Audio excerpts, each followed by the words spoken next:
अरे मान तू हमरो कहनवा गुरु तनी ढोलिया बजाई दहो।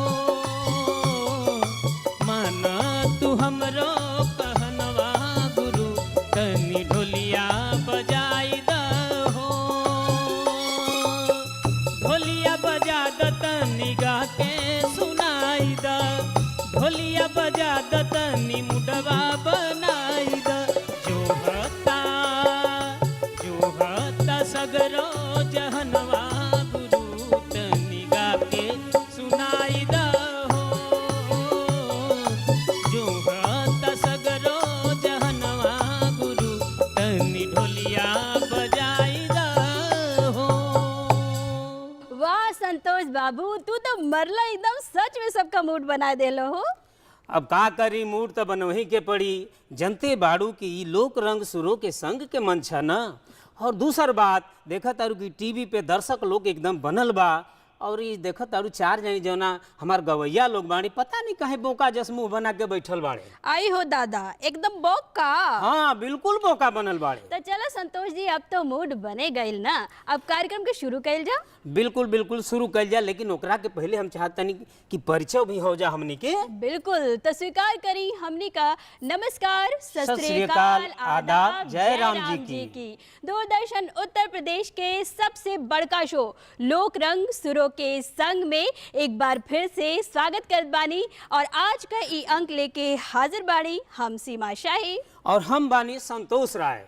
तो संतोष जी देखा, आज हमनी के मंच पर गीत गवनई का मंडली जमावे खातिर एकदम उत्तर प्रदेश का कोना कोना से धुआंधार, धमाकेदार और मसालेदार गवैया लोग आयल बाड़न हो। और देखा, इन लोग अपन जिला जवार का झंडा गाड़े बदे एकदम बेकरार बाड़न। तो हमके लगता आज गर्दा गर्दा मची का हो गवैया।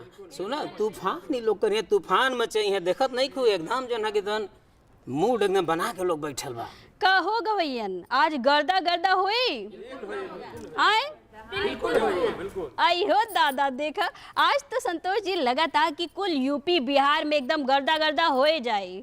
और काहे ना होई, काहे कि हमारे कार्यक्रम का नंबर बाटे लोक रंग सुरों के संग। और हम तो कहते गर्दा गर्दा मचे से पहले तनी अपन गवैया लोगों का परिचय करा देवल जाए। हाँ हाँ बिल्कुल बिल्कुल तो जोरदार तालियों से स्वागत करी जौनपुर का जवान आशीष पाठक अमृत जी का। आशीष जी कैसन बड़ा? मस्त बड़ी। और का हाल चाल बा? सब एकदम चकाचक। तो जौनपुर का इमरती लेके आयल बड़ा कि नहीं? बिल्कुल बिल्कुल लियल बड़ी है। तो हमने खाब बिल्कुल एकदम। और देखा गीत गवनी बढ़िया होई कि ना? बिल्कुल एकदम बढ़िया हुई। होए के चाहिए भैया, काहे काहे से कि देखा 3 ठे जिला तोरे बगले में बैठा बा, सबके पछाड़े के बा। बिल्कुल बिल्कुल।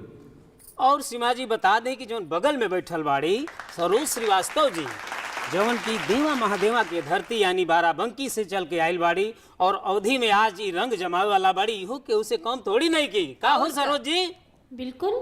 और आज जो ना लोक रंग सुरों के संग मंच पे तहलका होके के चाहिए। बिल्कुल होगा। बिल्कुल, तहलका तो होबे करी। हमारे कार्यक्रम का नंबर बा हो लोक रंग सुरों के संग। और साथे साथे जोरदार तालियों से स्वागत करी भगवान राम का नगरी यानी अयोध्या से आयल शशिकांत दुबे जी का। धन्यवाद। तो शशिकांत जी कैसन हाल चाल बा अयोध्या का? एकदम फर्स्ट क्लास। बढ़िया बा, वहाँ तो माहौल एकदम रंगीन हो गया बा। खूब बनल बा माहौल।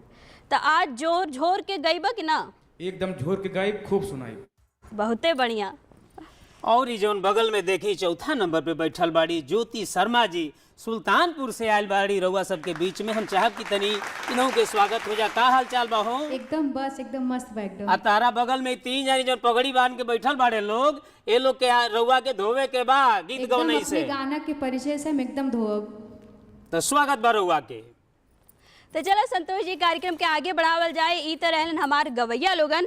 अब चलो तनी परिचय हो जाए हमार बजवैयन का भी, काहे से कि इनका लोग का परिचय न कराओ तो इन लोगन हो जाई हैं बराते का रसियाइल फुफ्फा। बिल्कुल बिल्कुल। बगल में जो ना कीबोर्ड इतना सुंदर बजावे न, इनकर नाम अरविंद जी वर्मा जी हुए, तनी बजा देती हल्का सा। और साथ ही जोरदार तालियों से स्वागत करी प्रमोद सिंह जी का जो बैठल वायन ऑक्टोपैड पर।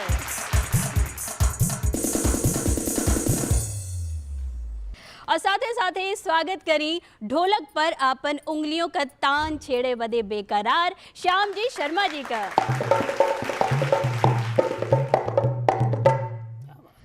तो संतोष जी देखा ई तो रहलन हमार कार्यक्रम का शोभा, हमारे लिट्टी और चोखा। तो चलो कार्यक्रम के आगे बढ़ावल जाए और सुरन के मैदान में ताल ठोके बदे हम सबसे पहले बुलावे चाहतानी जौनपुर का जवान आशीष पाठक अमृत जी का। आशीष जी आज तोहरे गवनई में अमृत झलकी की ना? बिल्कुल बिल्कुल। हम आए, आशीष आए। पाठक